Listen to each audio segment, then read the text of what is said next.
Here's the fundamental theorem of line integrals from the previous section. I want to spend a moment to talk about why we're calling this fundamental theorem of line integrals.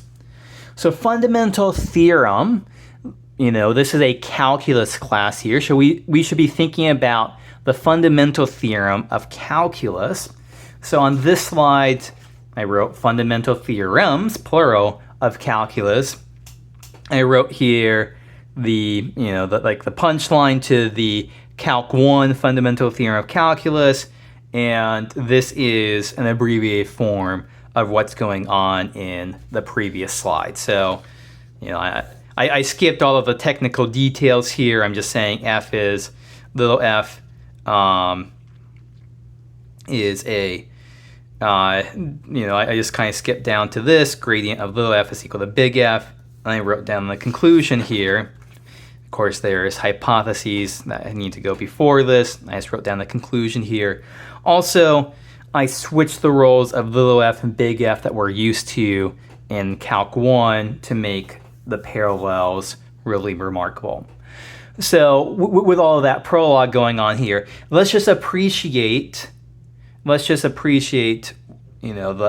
parallels here. So both of them start off with if, this one says the derivative with respect to x of little f of x equal to big F of x.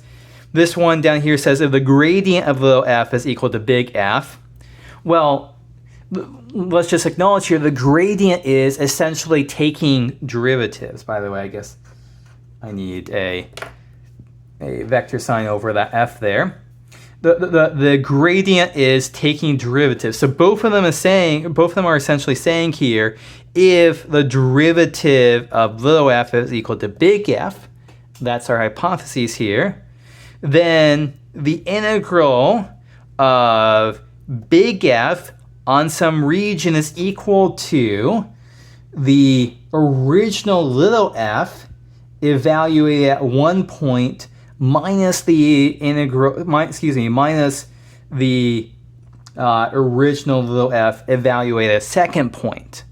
And what are these points? A and B, these are endpoints.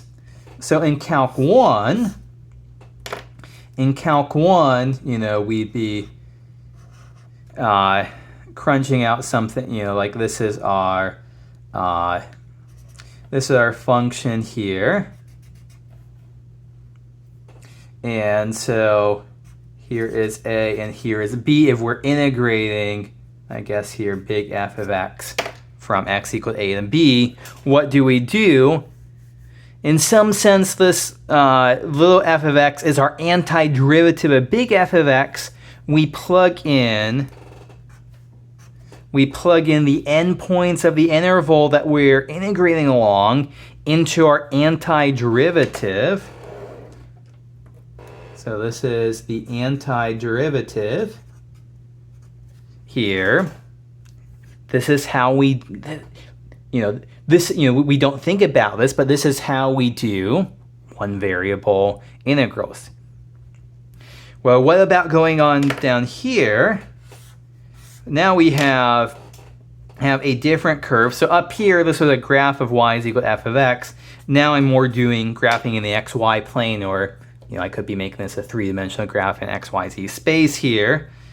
And the idea is our curve C. This is our curve C here. And we want C to run from A to B. What do? How do we integrate f.dr along the curve C? Well, into this potential function, we plug in the endpoints again. And in some sense, this right here is the potential function. So antiderivative is, analogous. I'm putting approximately equal to potential function. They are playing very similar roles here, computationally speaking. So there's very, very, very good reason to call our fundamental theorem of line integrals, the fundamental theorem, because it echoes the fundamental theorem of calculus from Calc 1. It's a multivariable calculus version here.